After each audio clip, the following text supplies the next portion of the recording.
Qazax rayonunun Daşsalaqlı kəndində 18 yaşlı qız faciəvi şəkildə həyatını itirib. Doğru Xəbər Azərbaycan Gəncə Xəbər istinadən xəbər verir ki, hadisə ötən gün axşam saatlarında qeydə alınıb.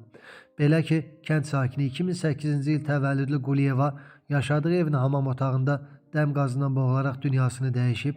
Faktla bağlı araşdırma aparılır. Qeyd edək ki, gənc qızın bir müddət əvvəl nişan olunmuş. Şəmkirdə isə 18 yaşlı gəncin meyidi tapılıb. Hadisə rayonun Cəyir kəndində qeydə alınıb. Kənd sakini 2008-ci il təvəllüdlü Eşqin Əlizadənin meyidi yaşadığı ünvanda yaxınları tərəfindən aşkar edilib. Hadisə yerinə polis və prokurorluq orqanı əməkdaşları, eləcə də təcili tibbi yardım çağırılıb. Faktla bağlı Şəmkir rayon prokurorluğunda araşdırma aparılır.